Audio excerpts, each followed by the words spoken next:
All right, so here's the timeline, our new section with the global world included now. You'll see those new topics that I've posted in. This is kind of my setup that I think would be a great setup for you as well to have as a backdrop. First thing you'll notice is I put over in the back side next to this post-classical, the new religions. So even some of these religions started before the post-classical era, they're gonna be here. You'll see Judaism, notice how the arrow's going, an offshoot into Christianity. I put the schisms here, the first schism with the Orthodox and the Catholic. Then it continued to move to Europe. Later again here it'll have another schism with the Catholic Church and the Protestants, also showing it's going to the Americas. You'll see Hinduism, mostly in South Asia, Southeast Asia. Buddhism, originated in India, moving to Southeast Asia and East Asia. Confucianism in China, moving to Southeast Asia and East Asia. And then Islam, Middle East, South Asia, and Africa. So just like on the post-classical overview, you'll see the big theme of this unit is exploration. So it's gonna start off here with exploration. Hopefully you'll remember some of those new techniques that the explorers were utilizing, like of course the compass that they've had for a while, but stronger ships, new sails, the rudders, using the Volta do Mar, astrolabe, all of these to help them be better sailors. So starting off with those sailors that were going just to get around Africa with the destination to be to India. Slowly making it around Africa, getting over to India, then of course, getting into the New World with the discovery of the Western Hemisphere, which we've already posted here with Columbus. Some other things about what's happening in Europe besides being the leaders of exploration. So we have the Renaissance isn't coming out of this end period. Sometimes they'll talk about the Renaissance as kind of an overlap between when the plague is happening. And a lot of scholars are going to tell you that coming out of this dark, terrible time of the plague brought them into this new idea of the Renaissance, a rebirth, right? Beginning in Italy, return to classical thinking, so focusing on the Romans, on the Greeks, and then another idea about humanism, focusing on the here and now with less emphasis on the church and the afterlife.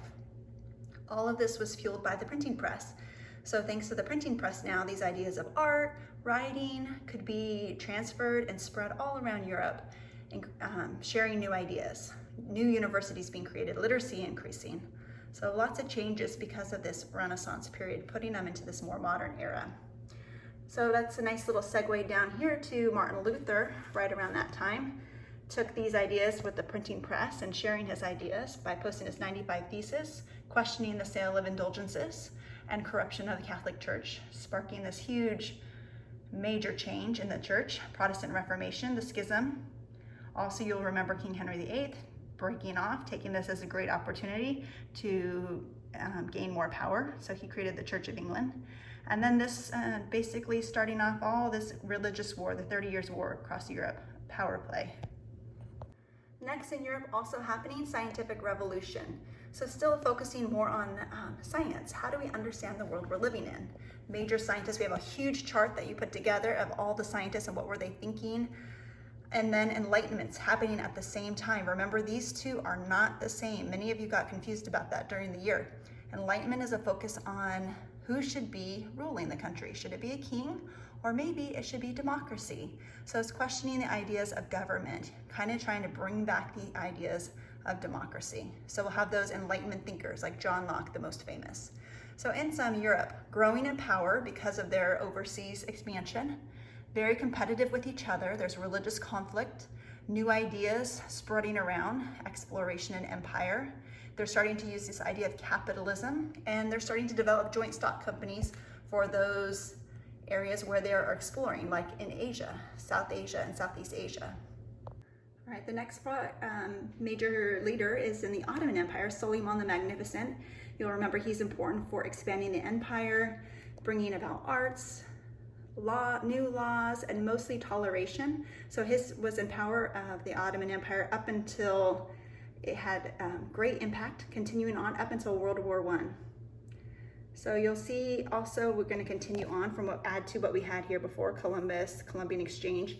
But now Spain and Portugal build that new world. They're building their colonies there, and they're in competition. So we have the Treaty of Tordesillas, which split South America. They're both developing cash crops. Of course, you can't forget sugar, tobacco, cotton, etc. And when they killed off all the native people, either from disease or from being worked to death, then they're definitely not going to abandon those cash crops. So then we need the slave trade, which will start next. So in sum here, we have Islamic world and the Mughal dynasty kind of expanding. Mughals, don't forget about India, Akbar. There's a lot of religious toleration under him by eliminating the jizya that's there. And he also created Sikhism, which is basically a blend between Islam and Hinduism, a way to try to bring unity for the people of India. Africa, mostly dominated by European merchants by the end of this unit. Congo is one of the main places. They were in power, they had great influence, especially when their king Alfonso converts to Christianity. But by the end of this time period, still the Europeans are going to come in and dominate. And then the same thing that you read about in your notes, Asia in a period of isolation, trying to just do their own thing, stay isolated, and let everyone buy their products. So you'll mention Zheng He, which was that explorer who was basically 100 years before those European explorers, the Mings who removed the Mongols. They loved to trade with Spain and Japan for silver. That's the one thing they wanted to use as a currency. And then the king came in from Manchuria, took over. And then this is basically at the end where they start to become dominated by the Europeans. Japan followed the same suit as China, remaining isolated, the Seclusion Acts, still in this period of feudalism. So now taking a big look back, hopefully you'll be able to kind of get an idea. Any of these topics that you've kind of forgotten about, go back in your notes and research. You can also go to that crash course link that I put on the classroom and read more. It's a quick, easy refresher for each of these sections, each of the regions of the topics. It starts around after page 100 and something. I posted it on as one of the assignments. But if you search through that, you'll see it, and I would definitely recommend it. So have fun setting up your timeline.